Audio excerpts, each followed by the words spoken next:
Membantu fakir miskin. Satu lagi. Oke. Jadi bisa kita lihat bahwa kenapa sih kita itu harus wajib zakat? Karena supaya kita merincikan harta kita dari hak orang lain. Dan supaya kita itu juga bisa bersyukur dari apa yang kita dapat selama ini. Lanjut, ada macam-macam zakat. Siapa yang tahu zakat itu terbagi atas berapa? Dua. Zakat apa aja? Zakat fitrah itu tadi yang sudah dijelaskan sama si Hanifah, yaitu zakat yang dikeluarkan sebelum Idul Fitri. Kalau zakat mah harta kekayaan yang dimiliki sama muslim. Oke, baik. Zakat mal itu adalah zakat harta. Jadi kita mengeluarkan sebagian harta kita untuk diberikan kepada orang lain. Apa contohnya kalau zakat mal? Harta, emas, perak, dan oke. Lanjut. Dan di sini kita akan membahas tentang golongannya. Ada berapa sih golongannya? Apa aja? Fakir, miskin, fakir, mu'alaf, rikab, garing, dan ibnu sabil. Apa itu garing? Ibnu sabil? Musafir yang bisa disedekahkan. Miskin? Penghasilan tidak ditutupi. Oke. Jadi kita langsung saja. Ibu ada contoh studi kasus. Yang mana di sini bisa kita lihat ya.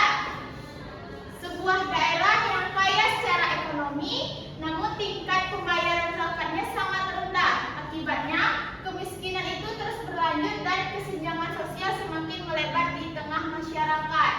Di sini ada 3 pertanyaan. Jadi, ibu akan membagi anak ibu menjadi 3 kelompok. Ini kelompok 1, kelompok 2, dan kelompok 3.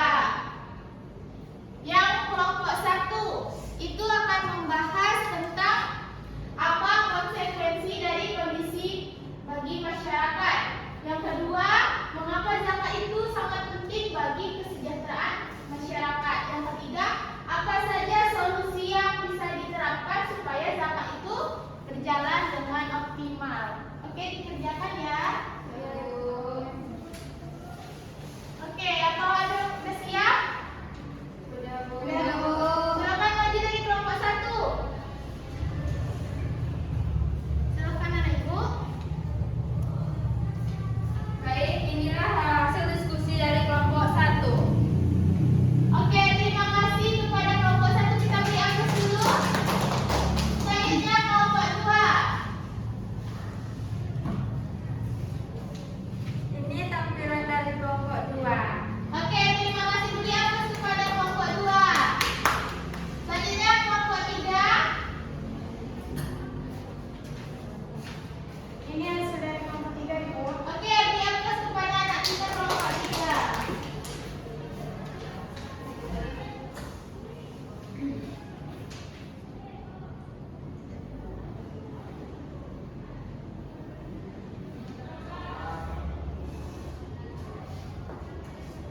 Jadi bisa kita ambil kesimpulan dan hikmahnya apa saja bahwa dari zakat ini bisa membersihkan jiwa dan sifat fakir. Kedua, rasa syukur. Ketiga, Memudahkan hati dan kebiasaan. akan memberi keutamaan fakir dan miskin. Lima, memberi kesenjangan sosial. Enam, memperkuat persatuan umat Islam. Tujuh, menambah kerukunan masyarakat. Oke, jadi mungkin sekian pembelajaran kita pada hari ini. Nanti untuk di rumah akan Ibu kasih tugas membuat mind mapping untuk tugas selanjutnya.